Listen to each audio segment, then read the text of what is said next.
Bismillahirrahmanirrahim. Alhamdulillahilladzi hadana wa waffaqana lil a'mal fadlan minhu wa ihsanan 'alal ummal. Ashhadu an la ilaha illallah wahdahu la syarika lahu dzul 'izzati wal jalal. Wa ashhadu anna sayyidana Muhammadan abduhu wa rasuluhul munqidhu minadh dhalal. Allahumma salli wa sallim wa barik ala sayyidina Muhammadin sahibil bahjati wal jamal wa ala alihi wa sahbihi wa dzurriyyatihi wa atba'ihi ila yaumi la yanfa'u fihi al-amwal. Amma ba'du. Yang kita hormati dan kita cintai para habaib, para alim ulama, muhibbin, hadirin dan hadirat rahimakumullah. Alhamdulillah, puji dan syukur kita haturkan kehadirat Allah Subhanahu wa ta'ala yang melimpahkan berbagai macam anugerah dan nikmat kepada kita, yang memberikan hidayah, taufik dan inayah kepada kita, sehingga kita dapat berkumpul bersama-sama di majelis yang penuh berkah dan rahmat ini. Salawat dan salam kita haturkan pula kepada junjungan kita Nabi besar Muhammad sallallahu alaihi wasallam dan kepada seluruh keluarga, para sahabat, zuriat dan para pengikut beliau sampai hari akhir nanti. Para muhibbin rahimakumullah, al-hikmatul hadiyatu wa sab'un minal hikamil ataiyah. Qala al-Imam Ahmad ibnu Athaillah As-Sakandari rahimahullah wa nafa'ana bi'ulumi. Hikmah yang ke-51 daripada Al-Hikam, berkata al-Imam Ahmad ibnu Athaillah As-Sakandari rahimahullah,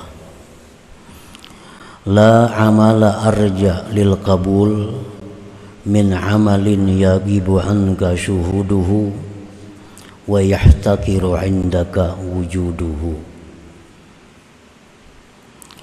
Yang artinya tidak ada amal ibadah yang lebih diharapkan untuk diterima Allah daripada amal ibadah yang gaib dari engkau menyaksikannya, dan hina di sisi engkau adanya itu amal ibadah. Itulah kurang lebihnya terjemah daripada hikmah yang ke-51 ini. La amala minal a'mal al-mutaqarrabi biha ilallahi subhanahu wa ta'ala min ityanin wa tarkin arjalil qabul indallahi ta'ala min amalin tashhadu bihi anna alladhi waffaqaka lahu huwallahu ta'ala walaulahu ma sadara minka dhalikal amal wa an la ta'tamida alaihi fi tahsili amrin minal umur liru'yatika taksira fihi wa adama salamatihi minal afat al-mani'ati min qabulih. Tidak ada amal ibadah daripada amal-amal ibadah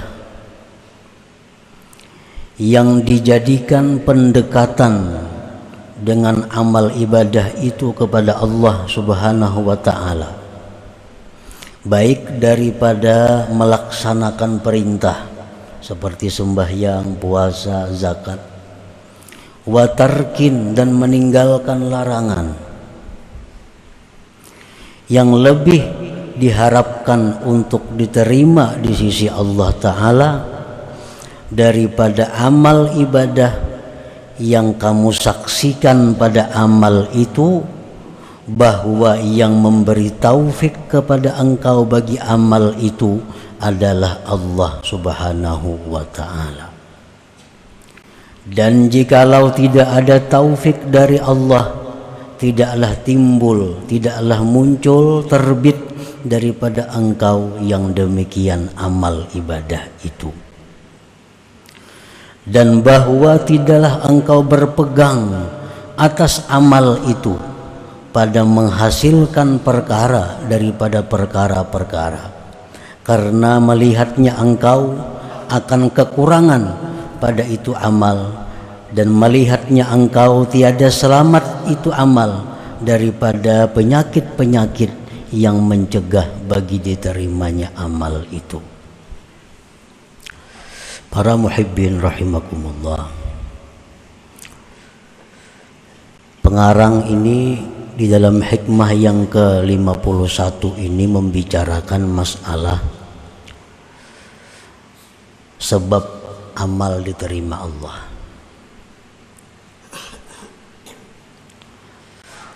Amal kita itu banyak sebabnya, syarat-syaratnya agar bisa diterima oleh Allah, selepas kita melaksanakan kewajiban kita. Amal ibadah yang kita lakukan apabila cukup syarat rukunnya, terhindar daripada yang membatalkannya, maka amal ibadah itu sudah dikatakan sah. Sembahyang contohnya, puasa, zakat, bila syarat-syaratnya sudah kita laksanakan, rukun-rukunnya kita penuhi, pembatal-pembatalnya dijauhi, maka ibadah sembahyang, puasa itu sah. Namun apakah yang sah itu diterima oleh Allah? Karena setiap yang sah itu belum tentu diterima Allah. Untuk bisa diterima Allah, amal ibadah ini memerlukan lagi syarat-syarat yang lainnya. Di antara sekian syarat-syarat yang bisa membawa amal ibadah kita ini diterima Allah, maka syarat yang paling diharapkan untuk bisa diterima Allah dua hal. Yang pertama, amal ibadah yang kita saksikan pada amal ibadah itu taufik Allah, pertolongan Allah, rahmat Allah. Apabila kita melakukan satu ibadah yang kita pandang adalah bahwa ibadah yang kita lakukan itu merupakan taufik Allah kepada kita, ibadah yang kita perbuat itu merupakan anugerah yang diberikan kepada kita. Nah, bukan ibadah itu merupakan dari diri sendiri.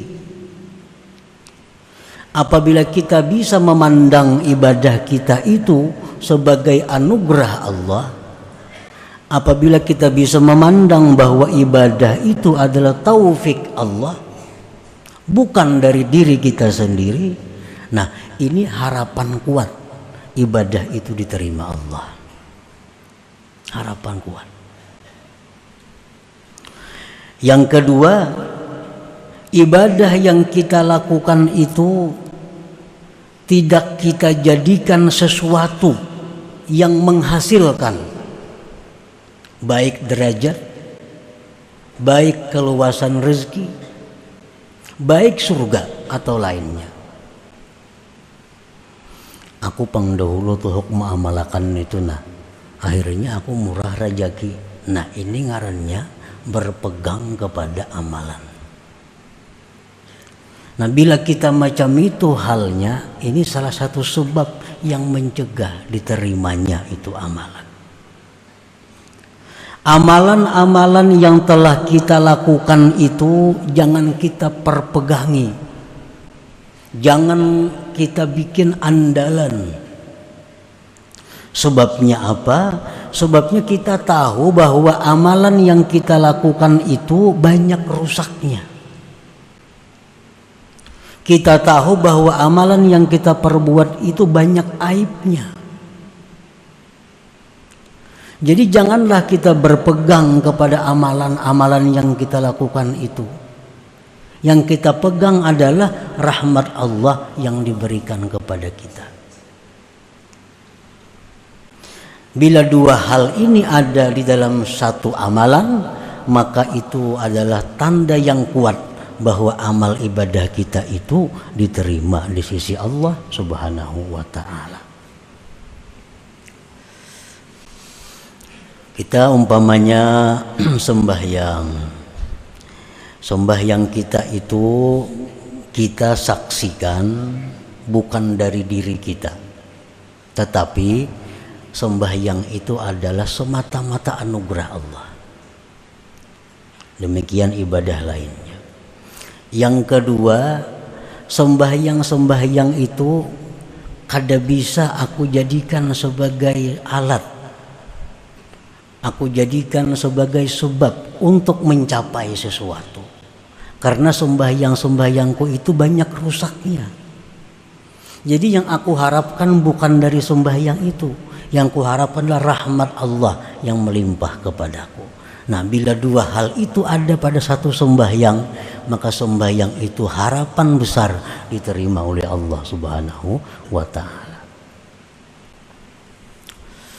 Allah Subhanahu wa ta'ala berfirman, "Walaula fadlullah 'alaikum wa rahmatuhu ma zaka minkum min ahadin abada." Andai kata tidak ada anugerah Allah atas kamu, tidak ada rahmat Allah atas kamu, tidaklah bersih dari kamu seseorang jua pun. Nah, seandainya tidak ada anugerah, tidak ada rahmat Allah kepada kita, kita kada kawa sembahyang, kita kada kawa puasa, kita kada kawa berzakat, kita kada kawa menuntut ilmu. Kenapa kita bisa menuntut ilmu? Itu karena anugerah Allah. Nah, anugerah itulah yang kita pandang dalam setiap amal ibadah kita. Jangan kita pandang diri kita.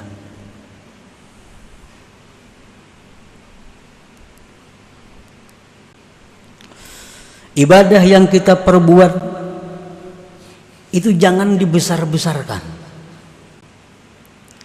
Apalagi dibikin satu andalan, satu pegangan. Karena ibadah itu kita yakin, kita tahu banyak rusaknya.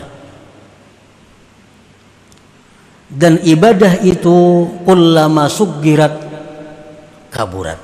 Ibadah itu bila mana kita kecilkan, ibadah itu bila mana kita hinakan, dia menjadi besar di sisi Allah.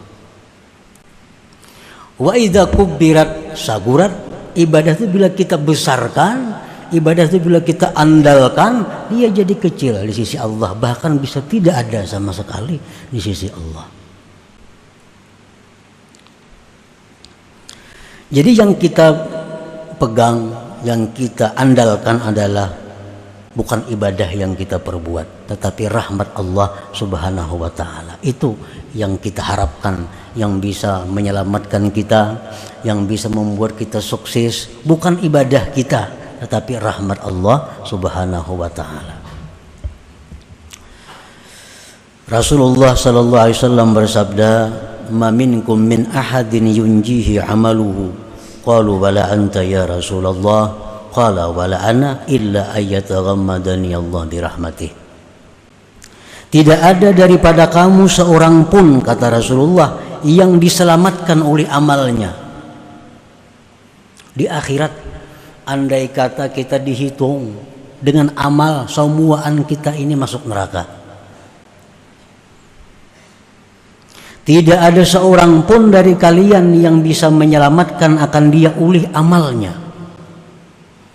Ujar sahabat bertanya, pian pang wahai Rasulullah. Aku pun demikian, kata Rasulullah.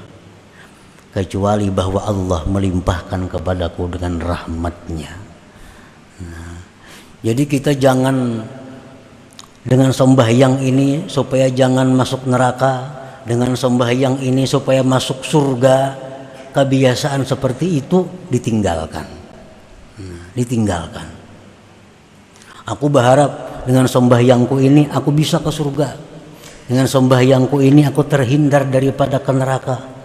Itu ditinggalkan. Nah, kita sudah sampai ke suatu pengertian bahwa ibadah yang kita lakukan itu kada bisa diandalkan demikian. Yang bisa kita andalkan adalah rahmat dan anugerah Allah Subhanahu wa ta'ala. Para muhibbin rahimakumullah.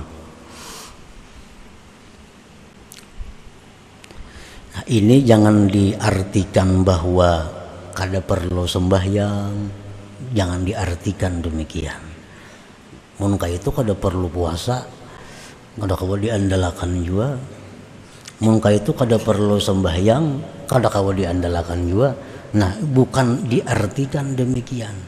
Sembahyang puasa itu adalah kewajiban kita yang mesti kita laksanakan sebagai hamba Allah. Sembahyang wajib dilaksanakan. Namun sembahyang yang kita laksanakan itu jangan dibesar-besarkan. Jangan dipandang itu kemampuan diri sendiri. Sembahyang kita laksanakan, tapi kita pandang itu anugerah Allah.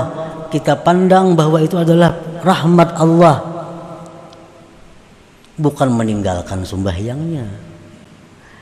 Nah, ini hanya mengalihkan pemahaman, mengalihkan i'tikad kita yang selama ini bahwa kita anggap dengan sembahyang itu kita ke surga. Dengan sembahyang itu kita selamat dari neraka. Padahal tidak demikian. Padahal kada macam itu. Nah, sembahyang ini adalah tugas kita. Puasa adalah kewajiban kita. Mengenai kita ini ke surga, mengenai kita ini selamat dari neraka, itu semata-mata rahmat dari Allah Subhanahu wa ta'ala. Para muhibbin rahimakumullah. Man amila amalan wa lam yashhad anna Allah waffaqahu lidzalikal amal bal min nafsihi fahuwa mu'jibun bi amalihi. Orang yang mengerjakan satu ibadah, puasa, sembahyang, bersedekah, dan dia tidak menyaksikan bahwa Allah yang memberi taufik dia kepada itu ibadah. Ini kadang memandang ibadah yang dia lakukan itu taufik Allah. Kadang memandang itu. Yang dia pandang adalah dirinya sendiri. Bahwa mu'jib bi amalihi, itu orang ngarannya ujub dengan amalnya. Aku bersedekah, aku sembahyang, aku naik haji, tapi lupa kepada anugerah Allah. Lupa kepada pemberian Allah, pertolongan Allah. Maka ini orang adalah mu'jib, ujub. Nah, bukan kita kada boleh ba'aku, itu bukan. Jangan diartikan bila ba'aku itu ujub, kada demikian. Ba'aku itu atau ba'kami itu disuruh. Jangan ditiadakan aku dan kami. Tetapi yang dikehendaki itu adalah setiap aku dan kami yang kita ucapkan bahwa diselimuti zahir dan batin aku dan kami itu dengan pertolongan Allah. Jangan kada ba aku itu meniadakan nang ada. Jangan kada ba kami itu meniadakan nang ada. Kita disuruh ba aku, disuruh ba kami, tapi dengan aku yang diciptakan Allah, dengan aku yang tidak bisa lepas daripada pertolongan Allah. Ayo ba aku mau sembahyang kada ba aku kada sah. Sembahyang kada ba aku kada sah, siapa na sembahyang? Makanya usalli, aku sembahyang ba aku. Tapi aku ini adalah aku yang diciptakan Allah dan aku yang tidak bisa lepas dari pertolongan Allah. Nah, para muhibbin rahimakumullah, itu diajarkan di dalam Fatihah sendiri kita baca. Iyyaka na'budu, kepada Engkau ya Allah kami menyembah. Kami. Jangan diarti lain kami itu. Itu mesti kami artinya. Iyyaka na'budu, hanya kepada Engkau ya Allah kami menyembah. Tapi kami nang macam apa? Wa iyyaka nasta'in, dan hanya kepada Engkau kami minta pertolongan. Nah, jangan dipisah antara na'budu lawan nasta'in. Bila na'budu aja bisa ujub, bisa macam-macam. Bila nasta'in aja bisa murtad, bisa macam-macam. Jadi na'budu nasta'in ini adalah waw, diikat oleh waw. Waw itu lil jam'i, dihimpunkan. Iyyaka na'budu wa iyyaka nasta'in. Kepada Engkau ya Allah kami menyembah, tapi kami yang tidak lepas dari pertolongan Engkau. Nah, jadi orang ujub itu meninggal nasta'in. Orang bertasawuf nang salah meninggal na'budu. Padahal Fatihah mengajarkan iyyaka na'budu wa iyyaka nasta'in. Dan waw itu bukan litartib. Waw itu bukan besusun, nggak ada. Waw itu lil jam'i, berhimpun. Iyyaka na'budu wa iya, wawnya tuh wa iya, waw itu artinya dan itu berhimpun, bukan satu persatu. Jakanya fa, iyyaka na'budu fa iyyaka, nah itu satu persatu. Atau iyyaka na'budu summa, itu satu persatu. Ada ini iyyaka na'budu wa iyyaka nasta'in, itu bersatu antara na'budu dan nasta'in. Nah, jadi kita mesti aku umpamanya ini pulpen siapa? Pulpen ampun kau itu. Jangan pun orang lain dibedahkan. Jangan pun kita. Ini ampun kau atau ampun kami. Siapa yang bersedekah tadi? Aku. Jangan lain pada aku. Siapakah ini bersedekah? Tetapi aku yang kita maksud itu adalah aku yang diciptakan oleh Allah dan aku yang tidak bisa lepas dari pertolongan Allah. Nah, selamat gitu. Nah, man amila amalan wa lam yashhad anna Allah waffaqahu lidzalikal amal bal min nafsihi fahuwa mu'jib bi amalihi. Orang nang beramal satu amalan tapi dia kada melihat bahwa amalan itu taufik Allah, bahkan dari dirinya sendiri, itu ujub.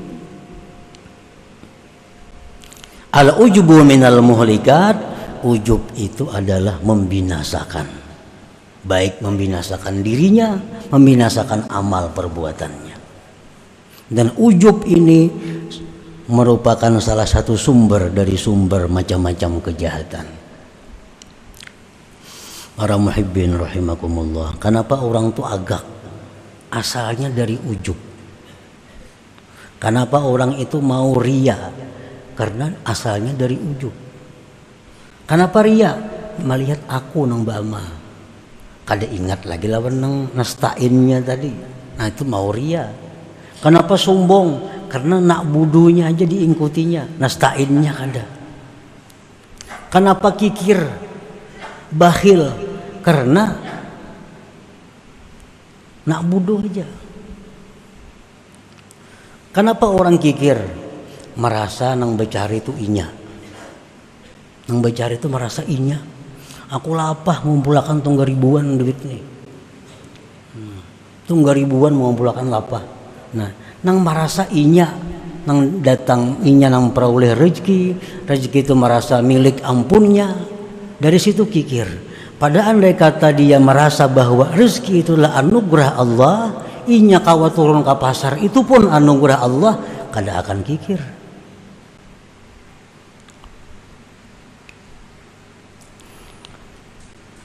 Qala Nabi sallallahu alaihi wasallam thalathun muhlikat syuhun muta wa hawan muttaba' wa ijabul mar'i bi nafsih. Ujar Nabi 3 hal yang membinasakan manusia ini. 1, sifat kikir yang ditaati. Sifat kikir itu sebenarnya kadang membahayakan. Nang membahayakan tuh karena ditaati. Kikir itu dalam hati paraya bewakaf, paraya bersedekah, paraya memberi makan orang. Itu kikir. Itu kadang jadi masalah. Nang masalah tuh dituruti. Nah, itu masalahnya. Makanya jar Nabi syuhun muta. Kikir yang ditaati. Wa hawan muttaba', hawa nafsu yang diikuti. Hawanya sama juga kalau jadi masalah. Hendak itu, hendak ini, hendak macam-macam. Kamu kalau diturutin apa ada? Nang bahaya itu yang muttaba' diikuti. Yang ketiga ujar Nabi kita, wa ajabul mar'i bi nafsi, dan ujubnya seseorang dengan dirinya. Ini merasa keberadaan dirinya ini nang beramal, merasa dirinya ini nang bersedekah, merasa dirinya nang sembahyang, merasa dirinya nang puasa, merasa dirinya nang naik haji, tanpa mengingat pertolongan Allah. Tadi nasta'in. Qala Isa alaihi wa ala nabiyyina as-salatu wassalam, kam min sirajin qad atfa'athu ar-rih wa kam min 'abidin qad afsadahu al-ujub. Nabi Isa berkata, berapa banyak lampu yang dipadamkan oleh angin, berapa banyak orang yang ahli ibadah dirusak oleh ujub itu. Salah satunya orang nang dulunya taat kemudian rusak adalah Qarun. Qarun nang di zaman Nabi Musa alaihi salam. Nah, Qarun ini sudah tahu semuaan manusia paling sugih. Harta berlimpah ruah diberikan Allah kepada Qarun. Dinasihati oleh Nabi Musa. Ujar Nabi Musa, wahai Qarun, itu ambisi harta banyak, cari akhirat. Nah, jangan kikir. Harta banyak diberi Tuhan. Nah, tuntut akhirat dengan harta itu. Apa jawaban Qarun? Allah mengisahkan dalam Al-Quran. Qala innama utituhu ala ilmin indi. Ujar Qarun, aku ini banyak punya harta, memang aku pintar. Aku pintar karena ada ilmu yang ada pada diriku, sehingga aku banyak punya harta. Qarun lupa menyandarkan itu kepada Allah Subhanahu wa taala. Padahal siapa yang memberi ilmu itu adalah Allah. Dari mana datangnya rezeki? Dari Allah. Sehingga Qarun itu menentang kepada Nabi Musa. Aku punya harta ini karena aku punya ilmu, ujar Qarun. Akhirnya apa? Si Qarun karena ujubnya itu, karena mengakuinya itu tanpa mengakui pertolongan Allah, fakhasabna bihi wa bidarihil arda, kami tenggelamkan Qarun itu dan rumah-rumahnya kami tenggelamkan, harta-hartanya ke dalam bumi. Nah, ini jar Nabi tadi, muhlikat. Ujub itu membinasakan ampun dirinya, membinasakan amalnya. Ampun dirinya apa yang binasa? Beribadah, membayangkan lapah. Nah, beribadah semalaman suntuk menahan mata.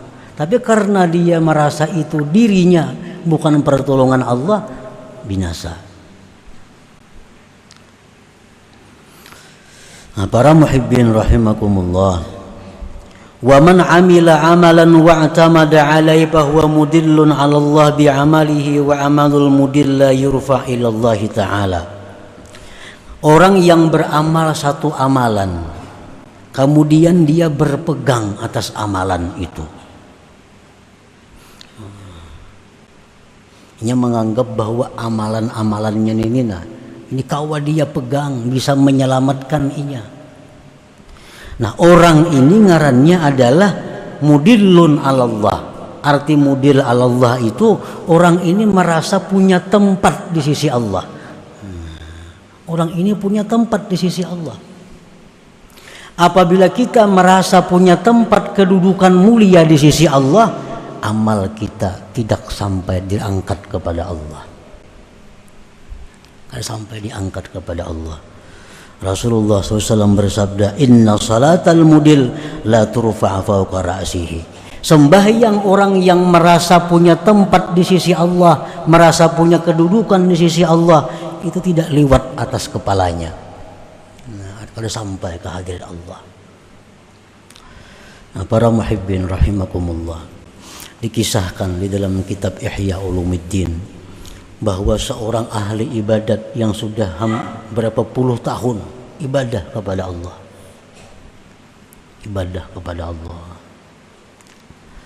lalu suatu hari si ahli ibadah ini ada hajat kepada Allah,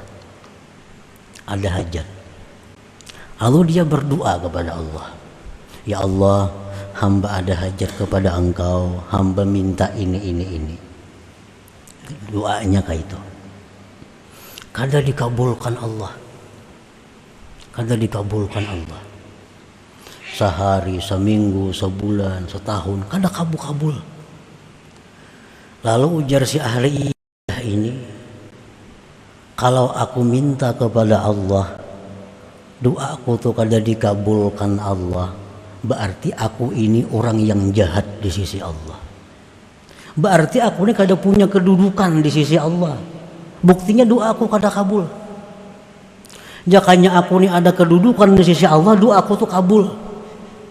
Ini menunjukkan bahwa aku tidak punya kedudukan apa-apa di sisi Allah. Buktinya doa aku kada kabul.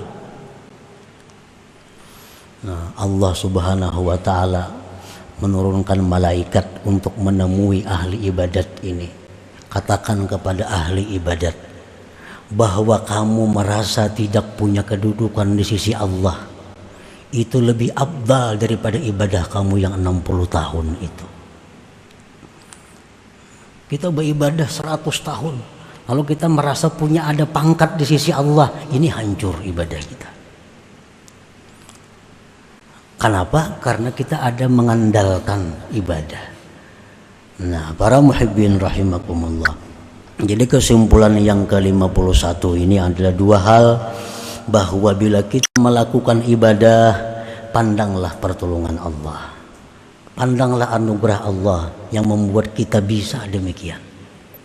Jangan kita pandang kekuatan kita. Banyak yang lebih kuat dari kita, tapi kada bisa beribadah karena tidak ada anugerah Allah. Yang kedua, amal ibadah yang kita perbuat itu jangan diagung-agungkan, jangan dibesar-besarkan, tetapi sebaliknya, bahwa amal yang kita lakukan itu banyak cacatnya, banyak kurangnya, sehingga kada punya harga. Nah, bila demikian amal ibadah itu, maka ini akan jadi modal yang kuat untuk diterima di sisi Allah Subhanahu wa Ta'ala. Nah, kemudian hikmah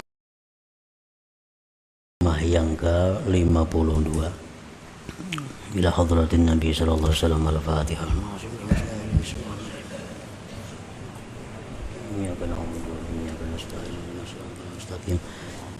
صراط الذين أنعمت عليهم غير المغضوب عليهم. يا الله بها يا الله بها يا الله بحسن الخاتمة، يا الله بها يا الله بها يا الله بحسن الخاتمة، يا الله بها يا الله بها يا الله بحسن الخاتمة. فيا أيها الرجل منه شفاعة صلوا عليه وسلموا تسليما. اللهم